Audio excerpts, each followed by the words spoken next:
अस्सलाम वालेकुम, doctor Mohammad Aslam Indus Valley YouTube channel के साथ आपकी खिदमत में हाजिर हूँ। मेरे किसान भाइयों, आज मैं आपको तुशावा फल यानी कि सिट्रस की खादों के हवाले से बड़ी ही अहम मालूमात देने जा रहा हूँ। तुशावा फल पाकिस्तान में 4 लाख एकड़ पर उगाए जाते हैं और इनकी औसत पैदावार 153 मन फी एकड़ है, जो कि इंतहाई कम है। इस पैदावार को हम 300 मन फी एकड़ ले सकते हैं।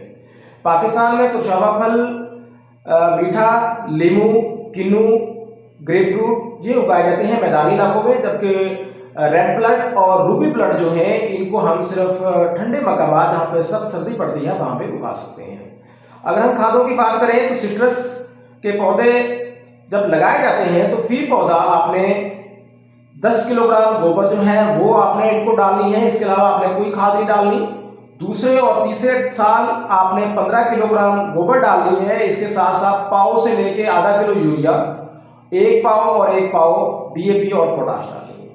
अगर हम चौथे और पांचवें साल की बात करें तो उसमें आपने गोबर की मिकदार को बढ़ा लेना है, यानी 20 किलोग्राम फी पौधा कर लेना है, और जबकि यूरिया जो है वो आपने आधा किलो से किलोग्राम कर लेनी है, और डीएपी और पोटाश आधा किलो करनी है। अगर हम 6 से 9 साल की बात करें तो गोबर की मिकदार आपने बढ़ा के 50 किलोग्राम कर लेनी है फी पौधा, और जबकि यूरिया आपने 1 से 1.5 किलोग्राम, और जबकि डीएपी और पोटाश 1-1 किलो फी। 10 साल और 10 साल से ज़ायद पौधों के लिए फी पौधा जो है आपने यूरिया 2 किलोग्राम, और जबकि डीएपी 1 से 1.5 किलोग्राम और पोटाश भी 1 से 1.5 किलोग्राम डालेंगे। अगर आप जानवरों के गोबर के अलावा पोल्ट्री का जो गोबर है वो डालेंगे तो उस मिकदार को आपने आधा कर लेना है, क्योंकि उसमें न्यूट्रिशियस वैल्यू ज़्यादा होती है। तो अगर आप ज़्यादा डालेंगे तो पौधा जो है वो मुरझा जाएगा, जल जाएगा।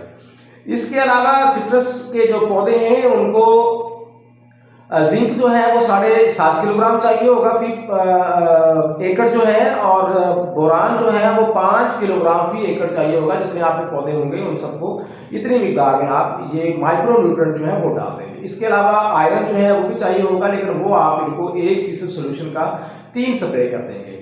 बोरान और जिंक आपने फरवरी में डालना है। यहाँ पे मैं आपको ये बात बता दूं कि जब आपके बाग का फल तोड़ा जाए उसी वक्त आपने इसकी शाखों की सूखी हुई शाखें गोटी वगैरह करवा के गोबर डालना शुरू कर देना है। जनवरी में कुछ आपने यूरिया, डीएपी, पोटाश डालना है, कुछ फरवरी में डालना है, कुछ मार्च में डालना है, और यूरिया और पोटाश की कुछ मिकदार जो है वो आपने जुलाई और अगस्त में डालनी है। तो लिहाजा ये बड़ी ही इंपॉर्टेंट बातें थी। आप अपने तौर पे खादों की जो आपने खादे पौधों को देनी है वो कैलकुलेट कर लें कि मैंने जनवरी में कितनी देनी है। ये कुल मिकदार मैंने आपको बताई है, लेकिन आप इसको तकसीम करके पौधों को डालेंगे। उम्मीद है ये वीडियो आपको बहुत पसंद आई होगी। इंशाल्लाह नई वीडियो के साथ फिर हाजिर होगा। इजाज़त दीजिए, अल्लाह हाफिज़।